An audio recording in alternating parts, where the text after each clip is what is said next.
2024 లేదా 25లో డిగ్రీ లేదా బీటెక్ చదివారా? సాఫ్ట్‌వేర్ జాబ్ కోసం ఎదురు చూస్తున్నారా? అయితే కోడ్ జ్ఞాన్ 100 డేస్ కోర్సులో చేరండి. జాబ్ సాధించండి. నమస్తే, వెల్కమ్ టు సుమన్ టీవీ. నేను మీ యాంకర్ సిరి. రైట్ నో మనతో పాటు ఉన్నారు హైకోర్టు అడ్వకేట్ అలగరి రవీంద్రనాథ్ గారు. అనుకోకుండా భర్త చనిపోయినప్పుడు భార్య రెండో పెళ్లి చేసుకుంటే ఇప్పుడు మొదటి భర్త ఆస్తిలో భార్యకి వాటా ఉంటుందా ఉండదా? చట్టం ఏం చెప్తుంది దీని గురించి? వీటి గురించే ఈరోజు క్లారిటీగా మనకి ఇవ్వడానికి అలగరి రవీంద్రనాథ్ గారు ఉన్నారు. అడిగి తెలుసుకునే ప్రయత్నం చేద్దాం. నమస్కారం అలగరి రవీంద్రనాథ్ గారు. నమస్తే అండి శ్రీ గారు. రీజన్ ఏదైనా అయినప్పటికీ భర్త కనుక చనిపోతే భార్య రెండో పెళ్లి చేసుకుంటే మొదటి భర్త ఆస్తిలో భార్యకి వాటా ఉంటుందా?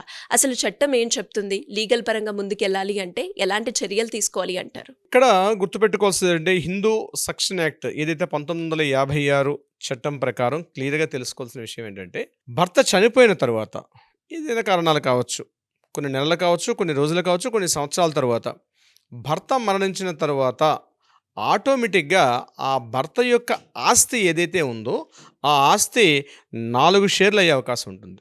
ఎలా అంటే, ముందుగా భార్య, కొడుకు, కూతురు, తల్లి సమాన భాగాలు అయ్యేటట్టుగా ఉంటాయని మన హిందూ చట్టం చెప్తోంది. హిందూ వారసత్వపు హక్కు చట్టం ప్రకారం ఆ ప్రాపర్టీ ఏదైతే ఉందో అది సమాన భాగాలుగా చెందుతుంది. అంటే భార్యకు కూడా వాటా వస్తుంది. భర్త మరణించిన తర్వాత ఆటోమేటిక్గా భార్యకి ఆ యొక్క ప్రాపర్టీ మీద హక్కు వచ్చేస్తుంది. ఎప్పుడైతే భార్యకి హక్కు వస్తుందో అది ఆమె స్వంత ఆస్తి అవుతుంది. భార్య తన యొక్క వాటా, అంటే మొత్తం ఫర్ ఎగ్జాంపుల్ ఒక ప్రాపర్టీ ఉంటే ఆ ప్రాపర్టీలో తన యొక్క ఆస్తి తన యొక్క హక్కు ప్రకారం తనకు భర్త చనిపోయిన తర్వాత భర్త ద్వారా తనకు సంక్రమించిన ఆస్తి ఏదైతే ఉందో అది తన హక్కు అవుతుంది, తన వాటా వరకు. ఎప్పుడైతే అది తన సొంత ఆస్తి అవుతుందో, తను రెండో పెళ్లి చేసుకున్నా లేదా లివ్ ఇన్ రిలేషన్షిప్లో ఉన్న ఏదైతే తనకు వాటా ద్వారా లభించినటువంటి ప్రాపర్టీ ఆస్తి ఏదైతే ఉందో ఎట్టి పరిస్థితుల్లో, ఎందుకు అది తన సొంత ఆస్తి కాబట్టి రద్దుపరిచే అవకాశం ఎట్టి పరిస్థితుల్లో కూడా లేదు. ఇది ప్రతి ఒక్కరు గుర్తుపెట్టుకోవాలి. మొదటి భర్త ద్వారా సంక్రమించిన ఆస్తి వెనక్కి ఇవ్వమని చెప్పి అక్కడ అత్తామామలు కానీ లేదా ఆ బ్రదర్స్ కానీ ఎవరు కూడా ఒత్తిడి చేసే అధికారం ఆమె మీద లేదు. ఎందుకు? తన భర్త ద్వారా తనకు సంక్రమించిన ఆస్తి తన హక్కుగా మారింది. ఎప్పుడైతే భర్త మరణించాడో భర్త ద్వారా తనకు సంక్రమించిన ఆస్తి ఒక వాటా మాత్రం తన హక్కు అవుతోంది. సో ఉదాహరణకు ఒక 1000 గజాల స్థలం ఉంది. 1000 గజాల స్థలంలో తన తల్లి ఉంది, అదేవిధంగా కొడుకులు ఉన్నారు, కూతుర్లు ఉన్నారు. కూతుర్లు ఉన్న సందర్భంలో క్లాస్ 1 లీగల్ హెయిర్స్ అంటారు.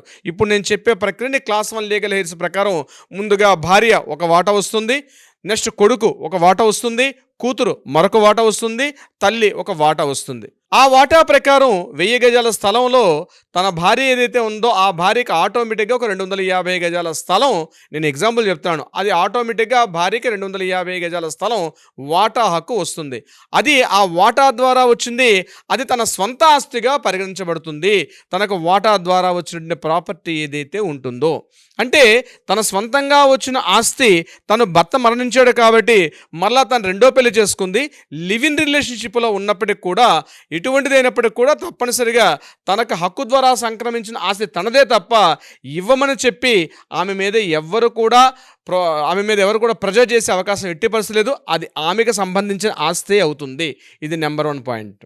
అదేవిధంగా లివ్ ఇన్ రిలేషన్షిప్లో ఉండే పిల్లలు పుడితే వాళ్ళు కూడా దీనికి సంబంధించి ఆ వాటా హక్కుని ఆటోమేటిక్గా పొందే అవకాశం ఉంటుంది. తన రెండో భర్త ద్వారా పొందినటువంటి దాని మీద ఈ లివ్ ఇన్ రిలేషన్షిప్లో ఉన్న పిల్లకు కూడా రెండో భర్త ద్వారా ఉన్నటువంటి ఆస్తి మీద వీళ్ళకి పూర్తి హక్కులు కూడా సంక్రమిస్తాయి. దీని మీద సుప్రీంకోర్టు జడ్జిమెంట్లు కూడా క్లియర్గా చెప్పడం జరిగింది. కోకిలాబాయ్ వర్సెస్ జీవన్ లాల్, అదేవిధంగా రేవణ సిద్దప్ప వర్సెస్ మల్లికార్జున్. ఈ కేసుల్లో స్పష్టంగా చెప్పారంటే లివ్ ఇన్ రిలేషన్షిప్ సంబంధించి రేవణ సిద్దప్ప వర్సెస్ మల్లికార్జున్ కేసులో, కోకిలాబాయ్ వర్సెస్ జీవన్ లాల్, ఈ 2 కేసుల్లో కూడా ఎప్పుడైతే భార్యకి తన మొదటి భర్త ద్వారా సంక్రమించిన ఆస్తి క్లాస్ 1 లీగల్ హెయిర్స్ ప్రకారం తన హక్కు వచ్చింది కాబట్టి రెండో పెళ్లి చేసుకున్నప్పటికీ కూడా మొదటి భర్త ద్వారా సంక్రమించినటువంటి ఆ ఆస్తి తన హక్కు ద్వారా ఉంటుంది కాబట్టి ఎట్టి పరిస్థితుల్లో కూడా మిగిలిన వారు దాన్ని అన్యాక్రాంతం చేసుకోవడం కానీ ఆమెను మళ్ళీ ఇవ్వమని చెప్పి చెప్పి అడగడం కానీ, లేదా ఆ ప్రాపర్టీ మీద తనకు హక్కు లేదని చెప్పి అనేది కూడా ఎట్టి పరిస్థితి లేదు.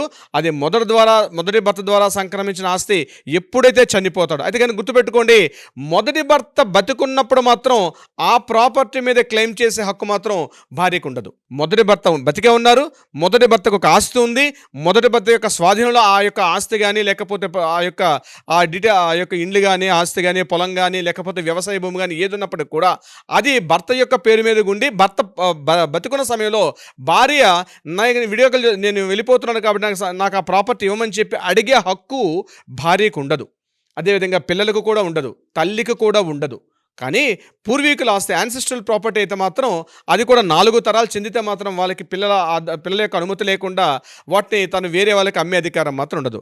ఒక భర్త బతికి ఉన్న సందర్భంలో మాత్రం ఆ ప్రాపర్టీ మీద భార్యకి హక్కులు ఉండవు. భర్త చనిపోయిన తర్వాత క్లాస్ 1 లీగల్ హెడ్స్ ప్రకారం ఆ ప్రాపర్టీ తప్పనిసరిగా భార్యకు వస్తుంది. ఆ వచ్చినది కూడా అది ఆమె హక్కుగా మారుతుంది. కాబట్టి దాని మీద ఎవరు కూడా క్వశ్చన్ చేసే అధికారం అయితే ఎట్టి పరిస్థితులు లేదు.